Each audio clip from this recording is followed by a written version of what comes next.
Hello everyone, welcome back to my channel. कैसे हो आप सब? आई रियली होप कि आप सभी अच्छे हो और सेफ हो। तो हमने स्टार्ट किया था बीकॉम फर्स्ट सैम मैथ्स, जिसमें हम चैप्टर नंबर 1 सेट थ्योरी कर रहे थे।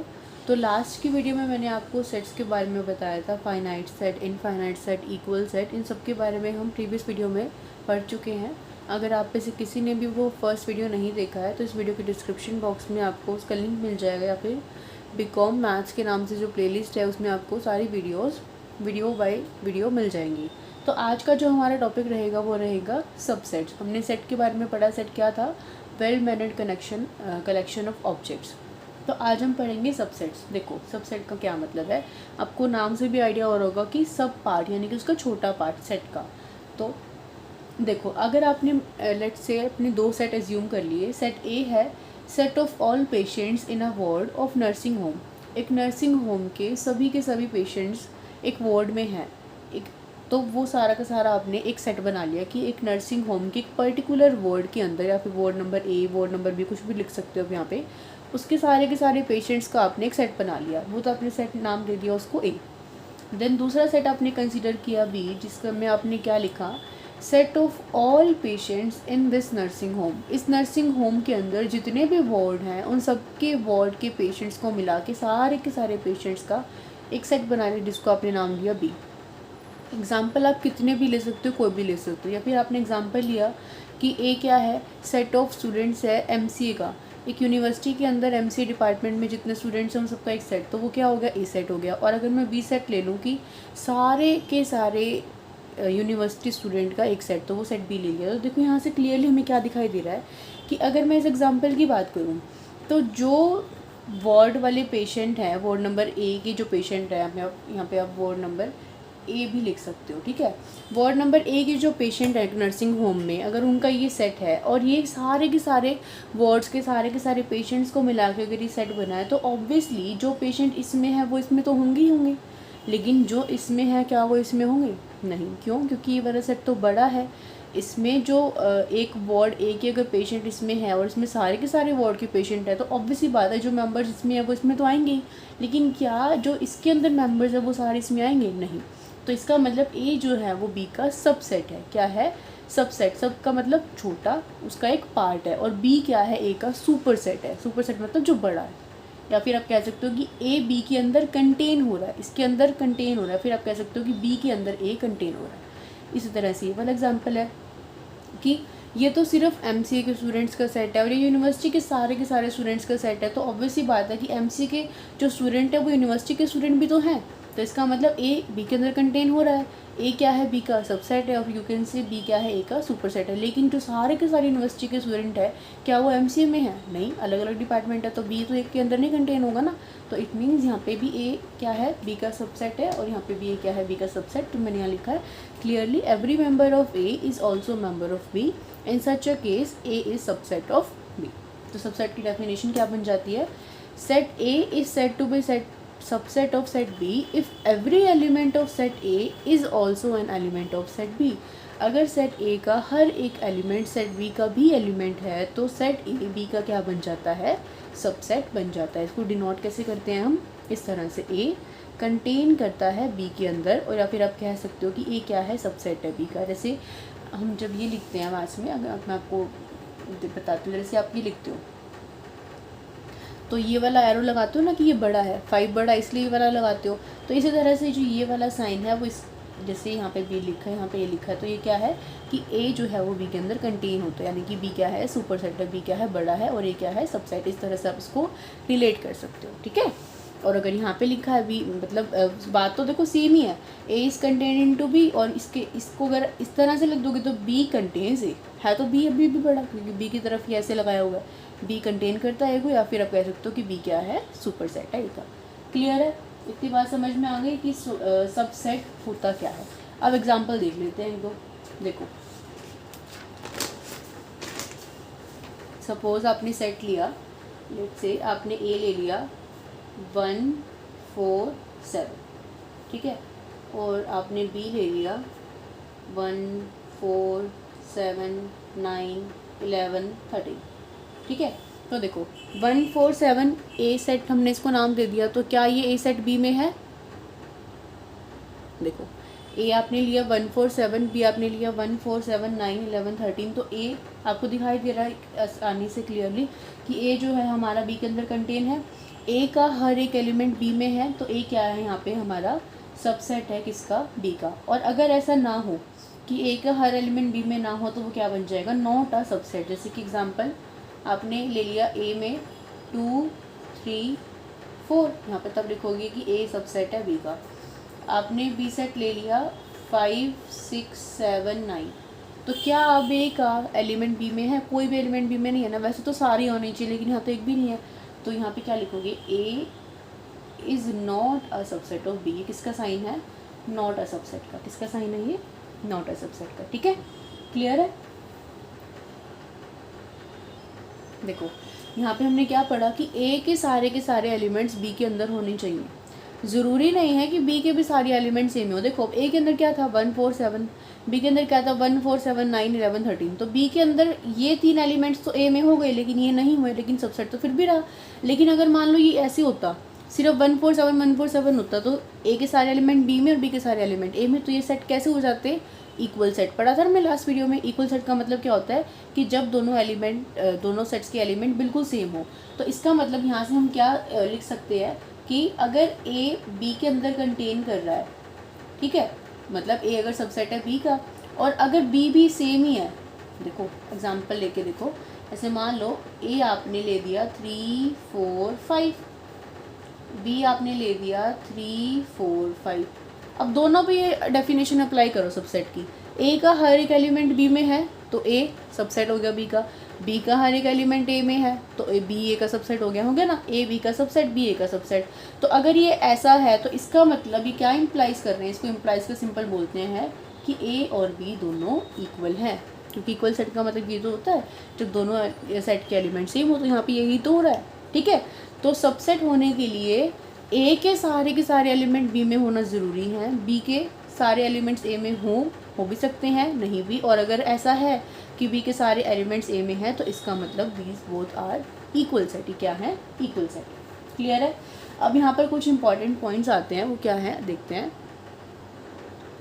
देखो फर्स्ट पॉइंट है इसमें, every set is a subset of itself. आपने कोई भी सेट लिया वो खुद का सबसेट ज़रूर होगा, ये याद रखना है। जैसे कि आपने कोई सेट ले लिया 1 2 3, अगर आप इसके सबसेट बनाना चाहो तो क्या बनेंगे, 1 2 3 1 2 1 3 2 3 1 3 1 2 3 ऐसे ही बनेंगे ना।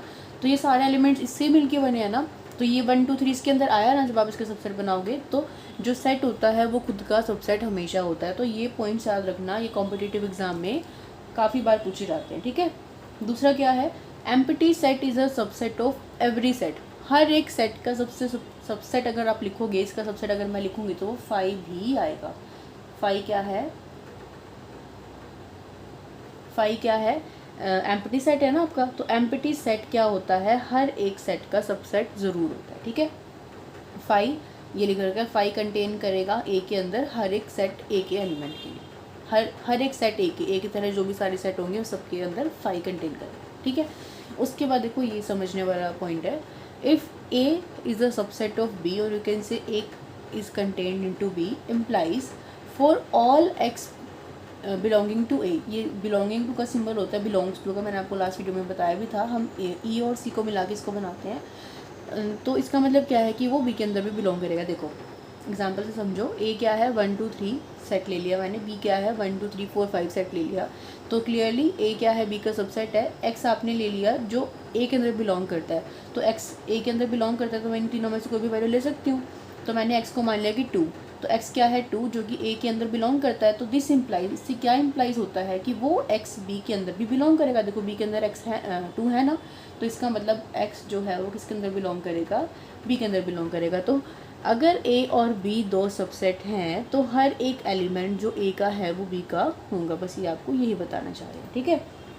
अब इसे अपोजिट एक पॉइंट है, क्या है, अगर एक्स बी के अंदर बिलोंग नहीं करता तो इसका मतलब है कि एक्स ए के अंदर भी बिलोंग नहीं करेगा और तब भी ए जो है वो बी का सबसेट रहेगा। फॉर एग्जांपल आपने ए ले लिया 1 2 3, बी ले लिया 1 2 3 4 5। अब इन्होंने क्या कहा है, if x does not belong to B, मतलब आपने ऐसा एलिमेंट लेना है जो बी के अंदर बिलोंग नहीं करता। तो मैंने क्या ले लिया, 6 ले लिया जो बी के अंदर बिलोंग नहीं करता। तो क्या 6 इसके अंदर है? नहीं, इसके अंदर भी नहीं है ना। तो अब आप कहोगे कि इसके अंदर भी तो 6 लिख सकते थे। हाँ लिख सकते हो, लेकिन अभी बात ये हो रही है कि अगर अगर आपने ऐसा एलिमेंट ले लिया जो बी के अंदर नहीं है, वो ए के अंदर भी नहीं है, इसका मतलब ये है कि वो ए के अंदर भी नहीं है। देखो क्यों है, क्योंकि बी को हमने यूनिवर्स मतलब सुपर सेट ले रखा है, बड़ा सेट ले रखा है ना। तो बी के अंदर हम वो ए के अंदर वो एलिमेंट्स तो ले ही नहीं सकते जो बी के अंदर ना हो। तो ये यही कह रहे हैं कि अगर आपने ए ये लिया है, बी ये लिया है, एक्स अगर आपने 6 ले लिया जो कि बी के अंदर नहीं है, तो वो ए के अंदर भी नहीं है। तो बी में नहीं है, ए में नहीं है, तो क्या इस चीज़ से कोई इफेक्ट पड़ा? अभी भी तो ये इसका सबसेट ही है। तो ए अभी भी क्या है, बी का सबसेट है। बस इस चीज़ से आपको यही समझाना चाह रहे हैं, ठीक है। उसके बाद जो भी हमने ये चीज़ प्रूव करी कि अगर ए बी का सबसेट है, बी ए का सबसेट है, तो क्लियरली ए और बी इक्वल सेट होंगे। यहाँ पे ये लिख रखी है कि दो किसी भी सेट को आप इक्वल सेट जब भी कह सकते हो, इफ़ एंड ओनली इफ़ बोलते हैं इसको। IFF को क्या बोलते हैं, इफ़ एंड ओनली इफ़, मतलब सिर्फ और सिर्फ तभी होगा ऐसा जब ए बी के अंदर कंटेन करेगा और बी ए के अंदर कंटेन करेगा। तो ये कुछ एक इम्पॉर्टेंट रिमार्क्स थे जो आपको पता होने चाहिए। उसके बाद आपकी बुक में एक छोटा सा नोट दे रखा है, मैंने आपको वैसे बता भी दिया, दोबारा से बता देती हूँ। जो ये सिंबल होता है, ये मैंने आपको बताया था कि एक एलिमेंट के कंटेन करने के लिए होता है। और जो अभी हम ये वाला सिंबल कर रहे हैं, ये सेट्स के लिए हम यूज़ करते हैं। तो अगर आपने ऐसे लिखा 2, अब क्या बन गया, एक सेट बन गया। तो 2 सेट बिलोंग करेगा किसके अंदर, 1 2 3 के अंदर। लेकिन अगर आपने सिर्फ 2 लिखा है तो 2 क्या है, कंटेन कर रहा है किसके अंदर, 1 2 3। 2 जो है वो बिलोंग कर रहा है इस सेट से, और ये क्या है कि ये इसका एक सबसेट है। ये सेट बन गया और ये एलिमेंट है। सबसे बेसिकली बात यही है कि अगर आपने करली ब्रेसिस के अंदर कुछ भी एलिमेंट लिख दिया तो वो एक सेट बन गया, और विदाउट करली ब्रेसिस अगर आपने कुछ भी लिखा है तो वो एक एलिमेंट है। इस बात को हमेशा, तो अभी तक हमने क्या देखा, सबसेट के बारे में देखा। अब आगे जो डेफिनेशन है वो क्या है, पावर सेट की। पावर सेट का नाम से हमें मतलब पता चल रहा है, पावर सेट मतलब कि जो बड़ा होगा सेट्स में। देखो पावर सेट क्या होता है, let A be a set. अगर ए कोई सेट है तो collection of all subsets of A is called power set of A and is denoted by P और ब्रैकेट में ए। अगर ए कोई भी सेट है तो उसके सारे के सारे सबसेट की कलेक्शन का जो मिला के एक सेट बनेगा उसको हम बोलते हैं पावर सेट। जैसे कि ए अगर आपका है, सेट के अंदर 2 एलिमेंट है 1 2, इसके सबसेट्स बनाओगे तो भी हमने पीछे एक पॉइंट पढ़ा था, empty set is a subset of every set. हमने पढ़ा था ना कि हर एक सेट का सबसेट एम्प्टी सेट होता है। और पिछली वीडियो में अगर आपको याद हो तो मैंने आपको एम्प्टी सेट बताया था। एम्प्टी सेट को हम या तो 5 से डिनोट करते हैं, मैंने आपको ये बताया था कि एम्प्टी सेट को हम या तो 5 से डिनोट करते हैं या फिर ऐसे डिनोट करते हैं, है ना। तो हम यहाँ पे इसको 5 से लेके चलेंगे कि 5 क्या है, एम्प्टी सेट का काम कर रहा है। तो इसका सबसे पहले सबसेट क्या बनेगा, 5 which is an empty set.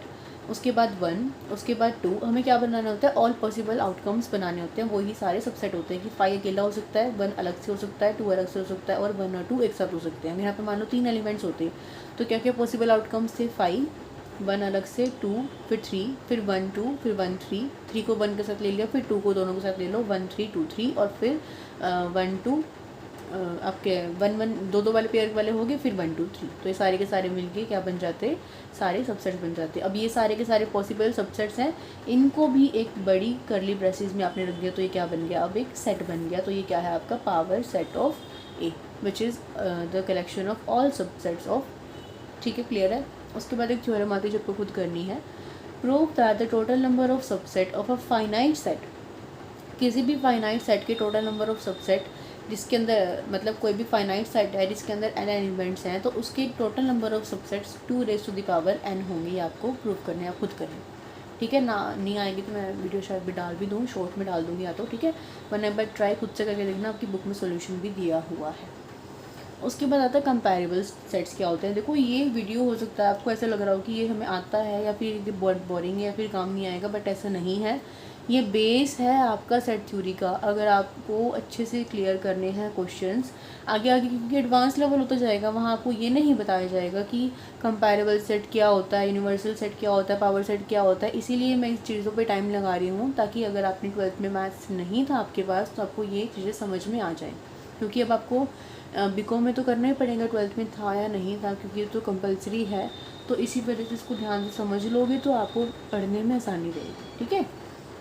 अब कंपेरेबल सेट, नाम से पता चल रहा है जिनको हम कंपेयर कर सकते हैं, तो इसका मतलब या तो ए बी का सबसेट हो या फिर बी ए का सबसेट हो। तो ऐसे दो सेट में ऐसे अगर कुछ है कि ए बी का सबसेट है या बी ए का सबसेट है, तो उनको हम कंपेरेबल सेट बोलते हैं। जैसे कि अपने दो सेट ले लिए, एक सेट में ले लिए एलिमेंट्स 1 2 3 4 और एक में ले लिए 1 से लेकर 6 तक। तो यहाँ पे क्या है, ये वाला सेट इसका सबसेट है ना। अगर आपने इसका नाम ये रख दिया और इसका नाम ये रख दिया, तो ए से सबसेट ऑफ बी, तो इसका मतलब ये दोनों कंपेरेबल सेट्स हैं।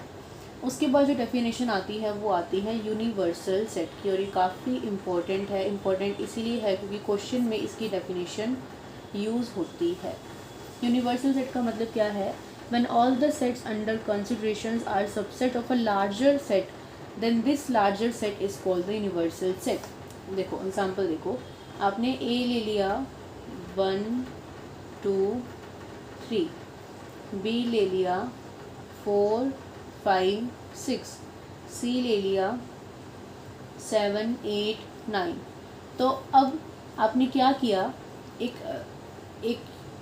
बताती हूँ, देखो एक यूनिवर्सल सेट ले लिया जिसको डिनोट कर मतलब आपने यूनिवर्सल बाद में बताती हूँ। आपने एक यू नाम का सेट ले लिया जिसमें एलिमेंट्स ले लिए 1 2 3 4 5 6 7 8 और 9। देखो ए सेट के अंदर ये 3 एलिमेंट्स हैं, बी के अंदर ये 3 एलिमेंट्स हैं, सी के अंदर ये 3 एलिमेंट्स हैं, और ये यू नाम का सेट ले लिया जिसके अंदर ये सारे एलिमेंट्स हैं। तो अब यहाँ पे देखो ए बी इसके अंदर आ रहा है, बी भी इसके अंदर आ रहा है, सी भी इसके अंदर आ रहा है। तो ये यू क्या बन गया, यूनिवर्सल सेट बन गया किसका, ए बी और सी का। तो इसलिए क्या डेफिनेशन है, when all the sets under consideration are subset of a larger set.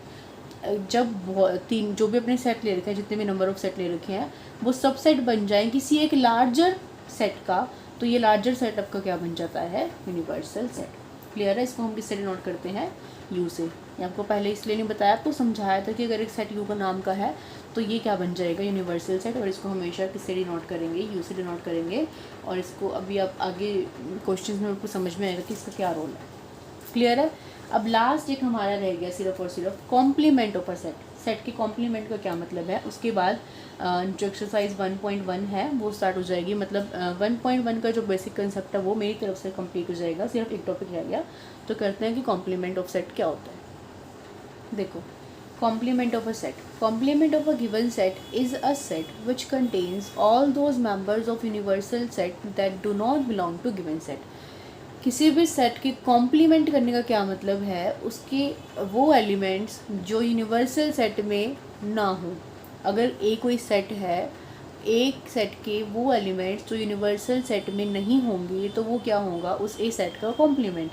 इसको डेफिनेशन कैसे लिखते हैं, रिप्रेजेंट कैसे करते हैं, ए के ऊपर अगर आप इस तरह से डैश लगा देते हो तो ये क्या बन जाता है, ए का कॉम्प्लीमेंट। इसकी डेफिनेशन क्या है, एक्स सच दैट, इसको क्या बोलते हैं, such that x belong to U, यानी कि एक्स से कोई भी एलिमेंट है ए का, जो ये डेफिनेशन है एक्स के लिए, तो क्या है, एक्स सच दैट एक्स किसके अंदर बिलोंग करता है, यूनिवर्सल सेट के अंदर बिलोंग करता है, लेकिन एक्स ए के अंदर बिलोंग नहीं करता। तो ये डेफिनेशन क्या बन जाएगी, कॉम्प्लीमेंट ऑफ सेट की डेफिनेशन बन जाएगी।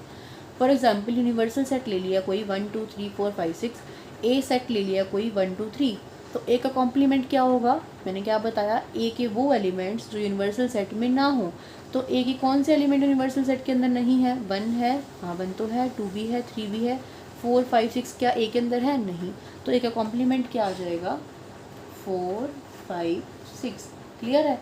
इसी तरह से अगर मान लो आपने ए को ले लिया 1 2, सिर्फ ये ले लिया, तो इसका कॉम्प्लीमेंट अब क्या बन जाएगा, ए के वो एलिमेंट जो यू में ना हो, तो बाकी बचे एलिमेंट्स कौन से 3 4 5 6। क्लियर है।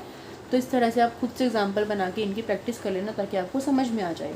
दूसरा एग्जांपल ले सकते हो कि अगर आपने नेचुरल नंबर्स के सेट को, एन को किससे रिप्रेजेंट करते हैं, नेचुरल नंबर से, इसको आपने यूनिवर्सल सेट मान लिया और ये सेट मान लिया कि वो क्या है, सारे के सारे इवन नंबर्स का सेट है। तो एक कॉम्प्लीमेंट क्या हो जाएगा, सारे नेचुरल नंबर्स में से इवन नंबर्स को हटा दो तो बचेगा क्या, ऑड नंबर्स। तो सेट ऑफ ऑड नंबर्स क्या है, ए का कॉम्प्लीमेंट। क्लियर है, समझ में आ गया। तो आज की वीडियो में हमने क्या पढ़ा, सबसे पहले सबसेट के बारे में पढ़ा, उसके बाद हमने पढ़ा पावर सेट के बारे में, उसके बाद पढ़ा हमने कंपैरेबल सेट के बारे में, उसके बाद हमने पढ़ा universal set, then complement of a set. एक बात मैं आपको बताना भूल गई, मतलब टॉपिक तो मैंने कवर कर दिया, बट मैं आपको डेफिनेशन बताना भूल गई, तो अभी बता देती हूँ। जो भी हमने एक चीज़ पढ़ी थी इसमें कि अगर ए बी का सबसेट है, बी ए का सबसेट है, तो इसे क्या इम्प्लाइज होता है कि ए जो है और बी जो है वो इक्वल है, ठीक है। तो यहाँ पे एक डेफिनेशन अराइज होती है प्रॉपर सबसेट की। देखो प्रॉपर सबसेट क्या होता है, मैं बताना भूल गई आपको। प्रॉपर सबसेट क्या होगा, ए को आप बी का प्रॉपर सबसेट जब कहोगे जब ए का हर एक एलिमेंट बी में तो हो, ए का हर एक एलिमेंट बी में तो हो, लेकिन बी के अंदर एक ऐसा एलिमेंट ज़रूर हो जो ए के अंदर ना हो। अगर ऐसा है तो उसको आप क्या बोलते हो, प्रॉपर सबसेट बोलते हो। जैसे कि इसको रहने दो, जैसे कि एग्जांपल लो 1 2 3 ले लिया, ठीक है, बी ले लिया, ए का हर एक एलिमेंट तो बी में है, बी के अंदर कम से कम एक एलिमेंट ऐसा हो जो ए के अंदर ना हो, तो कम से कम में 26 कुछ ज़्यादा भी ले लो, 5 भी ले लो। तो अगर मान लो यहाँ पे 5 भी है, तो बी के अंदर हमें 2 एलिमेंट ऐसे मिल गए ना जो ए के अंदर नहीं है, कम से कम एक तो होना चाहिए। क्या डेफिनेशन है, A is said to be proper subset of B if every element of A is an element of B and there is at least one element which is not in A. तो अगर ऐसा है तो इसको हम क्या बोलते हैं, ए जो है वो बी का प्रॉपर सबसेट है। और प्रॉपर सबसेट को डिनोट करने की जो नोटेशन होती है वो होती है ये उसमें तो ऐसे होता था और इसमें सिर्फ ये होएगा, ठीक है। तो ये बाय मिस्टेक जो है वो स्किप हो गई थी मुझसे, तो मैंने आपको बता दिया कि प्रॉपर सबसेट क्या होता है, ठीक है, क्लियर है। तो आज के लिए इतना ही काफ़ी है। आई होप कि आपको समझ में आ गया हो। इससे रिलेटेड कोई भी डाउट है तो कमेंट सेक्शन में कमेंट करके पूछ लेना। आगे के एग्जांपल्स या फिर एक्सरसाइज जो भी हम करेंगे वो नेक्स्ट वीडियो में कवर करेंगे। सो ये वीडियो अपने फ्रेंड्स के साथ शेयर कर देना जिनका भी वाला कंटेंट है, ताकि उनको भी हेल्प हो जाए। ओके, सो मिलते हैं नेक्स्ट वीडियो में, तब तक के लिए bye bye, take care, keep watching, keep studying. और अगर आप मेरे चैनल पर नए हो तो प्लीज़ वीडियो को लाइक कर देना और चैनल को सब्सक्राइब कर देना। कोई डाउट हो तो मुझसे पूछ लेना।